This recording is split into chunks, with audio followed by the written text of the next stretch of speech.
मित्रांनो आता आपण आलोय जी सर्वात मोठी आता थोड्याच वेळापूर्वी गाडी झाली आपल्या भालगावचा शंकर याने विजय प्राप्त केलेला आहे। फर्स्ट ऑफ ऑल कॉंग्रॅच्युलेशन दादा। असंच आपला शंकर खूप सारं नाव करत राहील। तर दादा सर्वात प्रथम तुमचं नाव सांगा। माझं नाव सत्यवान राणे, आमचे गणेश म्हात्रे। आणि दादा काय सांगाल, शंकर म्हणजे महादेवाचंच नाव आहे आणि महादेवाच्या नंदीनेच आज आपला एवढा मोठा गुलाल मिळवलाय। काय सांगाल आजच्या विजयाबद्दल? आजच्या विजयाबद्दल आम्हाला आज खूप आनंद झालाय। आज शंकरने रुस्तम हिंदकेसरी किंवा ज्याच्या नावाने बैलगाडा शर्यत ओळखली जाते असा बकासूर आणि त्याच्यासोबत सोनू पोपटराव यांचा राजा या गाडी विरुद्ध विजय मिळवल्याबद्दल आम्हाला कमालीचा आनंद आलाय। आणि दादा काय सांगाल शंकर बद्दल? शंकरच्या सोबत पळाला आपला पक्षाची आणि शंकरची गाडी अशी जुळून आली की त्या गाडीला स्पीड म्हणजे खूप जास्त होता, कारण का समोरची गाडी पण खूपच मोठी होती। काय सांगाल? खूपच। आज आम्ही मागील 3 अड्डे शंकर आणि पक्षाची गाडी हकलतो आणि आम्ही बघतो खालून जी गाडी स्पीडला पळते तशीच पुढे जाऊन पण स्पीडला पळते आणि त्याच स्पीडमुळेच आज ही गाडी एवढ्या मोठ्या गाडीविषयी विजय मिळू शकला। आणि शर्यत ही अत्यंत मैत्रीपूर्ण होती। दोन्ही जे बैलगाडा मालक आहेत नक्कीच आमच्या दादांचे मित्र आहेत, त्यामुळे शर्यत ही मैत्रीपूर्ण होते। फक्त एक एवढी मोठी गाडी हरवल्यानंतर जो आनंद उत्सव होता तो आम्ही आनंद उत्सव साजरा केला आहे। नक्कीच दादा, आम्ही पण बघितलं की तुम्ही म्हणजे पब्लिकला शांत करत होते आणि जास्त जल्लोष देखील केला नाही, कारण का एवढी मोठी गाडी मारणं आणि त्याच्यानंतर एवढं कमी जल्लोष कारण का खूप कमी बघायला भेटतं। कारण का हा शर्यत क्षेत्राला आपल्या ना सुवर्ण काल येत चाललेला आहे, सुवर्ण क्षण येत चाललेला आहे। काय सांगाल त्याच्याबद्दल? कसं म्हणजे आपण शर्यत जिंकल्यानंतर मॅनेज केले पाहिजे? ते आपण बोलतो एखाद्या विजयानंतर आपण खूप माजू पण नाही, कारण का नंदी पळतात सगळे, त्याच्यामुळे प्रत्येक शेराला सवा शेर आहे। आज आपला विजय, उद्या दुसऱ्यांचा विजय, मग आपल्याला सगळं पचवता पण आलं पाहिजे।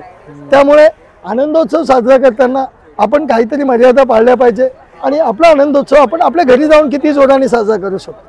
नक्कीच दादा, आता तुम्ही सांगितलं घरी जाऊन, मग घरी जाऊन कसं काय असणार? कारण घरच्यांचं प्रेम खूप जास्त। आताच बघत होतो तुम्ही खूप जणांचे कॉल देखील येत आहेत आणि त्यांना थोड्या वेळासाठी इग्नोर करता आमच्यासाठी, त्याच्यासाठी धन्यवाद करतो तुमचं। कारण का खूप सारे जण कॉल करत असतील, कारण का एवढी मोठी गाडी झाली। काय सांगाल त्याच्याबद्दल? हो, खूप सगळ्यांनाच आनंद आलाय। आज घरच्यांचे पण फोन येतात वारंवार। एवढी मोठा आज शंकरचा सगळ्यात मोठा बहुमान आहे आज, तर त्यांनी त्याच्या पूर्ण शर्यत करिअर मधला आज अत्यंत महत्त्वपूर्ण शर्यत जिंकलेली आहे। आणि आज आम्ही खाली असताना बोलत होतो की शंकर आज तुझं खरंच म्हणजे तुझं प्राणपणाला लावून पळ, तर आज तुझी खरंच कस लावायचं आहे। आणि आमच्या मनातलं ऐकलं आणि खालपासून जो शंकर पळालाय शेवटपर्यंत कमालीचा शंकर पळालाय आणि त्याने आज आमची हौस पूर्ण केली। 2023 नक्कीच हा शेवटचा दिवस 2023चा खऱ्या अर्थाने संपूर्ण वर्षाचा जो त्यांची जी इच्छा असेल किंवा तो आनंद असेल एका दिवसामध्ये वर्षाचा आनंद दिलाय। बरोबर ना दादा? बरोबर। आज आमचं खऱ्या अर्थाने नवीन वर्ष सुरू झालं आणि खऱ्या अर्थाने आज आमची 31 साजरी होईल। नक्कीच दादा, याच्या अगोदर ना तुमची शर्यत आय थिंक बकासूर सोबत झाली होती। हो नक्की, 26 जानेवारीला उसटण्या अड्ड्यामध्ये मागच्या वर्षी झाली, 23 ला झाली। याच वर्षी म्हणजे 2023 ला नवीन वर्षाला झाली होती आणि याच वर्षी आपल्याला गुलाल मिळवून दिले त्याच बैल। कसं काय आनंद साजरा असेल आणि काय शिकवून द्याल याच्यातनं लोकांना की आपण कशा प्रकारे जल्लोष म्हणजे शर्यती केले पाहिजेत आणि कसं काय शर्यत क्षेत्र हा पुढे जर चालवायचा असेल, जर आपल्याला आपल्या शर्यती अशाच चालू ठेवायच्या असतील तर प्रत्येकाला हार पचवता आली पाहिजे आणि जीतमध्ये माजता कामा नये। आपला आनंद आपल्या परीने साजरा करा। नक्कीच दादा, कारण का भालगावचं आज ना नाव खूप वरपर्यंत जाईल, घाटावर आणि संपूर्ण महाराष्ट्रामध्ये गाजणार। नक्कीच भालचा शंकर असा नाव लागणार आहे शंकर बैलाच्या याच्यामुळे, कारण का आज खूप मोठी गाडी झाली होती। काय सांगाल या नंदीबद्दल? आज तुम्हाला खूप जास्त हे केलं आणि कधीपासून हा नंदी आपल्याकडे? आज तुम्ही बोलले भालचा शंकर, आज भालचा शंकर हा नावाने का ओळखला जातो? कारण का पूर्ण भालचं त्याच्यावर प्रेम आहे। आज कितीतरी लोक आज शंकरच्या सपोर्टसाठी इथे आलेत शर्यतीसाठी, मग खरंच भालचा शंकर आहे आणि आज पूर्ण भालगावाला त्याने अभिमानास्पद गोष्ट मिळवून दिली आहे। बैलगाडा शर्यतीतील सर्वात मोठा बैल बकासूर याचा पराभव करून त्यांनी भालगावाला एक बालगावाचं नाव त्यांनी महाराष्ट्रात एक अग्रस्थानी नेऊन ठेवलेलं आहे। नक्कीच आज आपल्या भालगावाला देखील खूप जास्त लोक विचारणार आहेत, कारण का आपला हा नंदीने कामच तसं केलंय। काय सांगाल नंदीबद्दल? कारण का मला तरी वाटतं ना शरीर यष्टी त्याची खूप चांगली आहे आणि जुना वाटतंय बैल। काय वय असेल? 12-13 वर्ष तक बैल आमच्याकडेच आहे, त्याचा साज आहे आणि त्याच्या आधी पण आम्ही 2 दात असताना आणलेलं आहे, त्यामुळे बैलाचं वय बऱ्या प्रमाणात आहे। आम्ही असं बोलतो का यावर्षी शंकर पळेल, पुढच्या वर्षी कमी होईल, पण आज आम्ही वर्षानुवर्ष बघतोय तो नव्या उमेदीने नव्या जोशाने अजून फास्ट पळतो. नक्कीच वय झालं तरी पण त्याचा पल काय कमी होत नाही उलट आणि वाढतोय. मग दादा आज एवढा मोठा गुलाल भेटला, याच्या व्यतिरिक्त तुम्हाला काय शंकर करणं आशा असतील का? आज शंकरने आमच्या सगळ्या आशा अपेक्षा पूर्ण केल्या.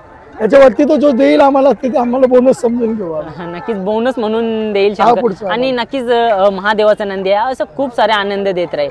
मग दादा याच्यानंतर येतो मित्र परिवार, कारण का आता जल्लोष झाला इथे संपूर्ण शर्यत जिंकल्याच्या नंतर येतो जल्लोष, जल्लोषच्या नंतर येतो मित्र परिवार. मॅनेज करायला एका दोघा जणांचं काम नाही, कारण का हा वाघ आहे, वाघ पालायला एक दुसऱ्याचं काम नाही. याच्या मागची मेहनत किती जणांची असते? याच्या मागच्या आमच्या घरचे सगळे जेवढे शंकर ग्रुप आहे, भालगावचे सगळे आमची मुलं, सगळे आमचे दादा गणेश शेठ. या बैलाला तुम्ही आज संध्याकाळी दूध नाही पाजू शकत, कारण का हा एवढा आता म्हणजे अग्रेसिव्ह बैल आहे की तुम्ही त्याच्या वेळेत जाऊ शकत नाही आतमध्ये. त्यामुळे त्याला सांभाळणं याच्यासाठी सगळ्यांचा सपोर्ट असल्याशिवाय तो हँडल करता येत नाही. त्याला बाहेर काढायचं बोललं तर 4 माणसं लागतात. बरोबर, नक्कीच दादा, कारण का आज आपल्याला हा बैलगाडा क्षेत्र पैसे कमवण्याचं साधन नसून तो एक छंद आहे.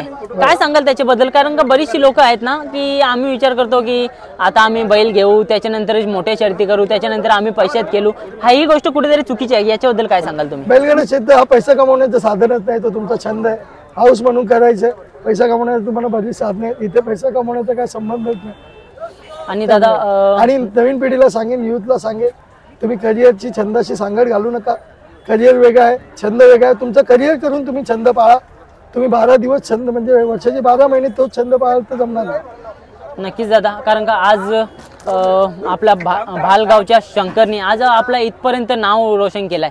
आणि मित्र परिवारांचा साथ कसा असणार आहे आपल्याला? मित्र परिवारांचा साथ आहे म्हणून आज शंकर पळतो. संपूर्ण भालगावच्या सपोर्टमुळेच आज त्याचा हा विजय होऊ शकला, हेच आम्ही बोलू शकतो. नक्कीच दादा, खूप चांगलं वाटलं तुमच्याशी बोलून आणि खूप सारे शुभेच्छा देतो तुम्हाला येणाऱ्या सर्व शर्यतीसाठी. आपला भालगावचा शंकर भालगावाचंच नव्हे तर संपूर्ण महाराष्ट्राचं नाव आपल्या कानाकोपऱ्यापर्यंत नेईल हीच ईश्वर चरणी प्रार्थना. धन्यवाद. धन्यवाद दादा. बोलतो का 2 मिनिटं?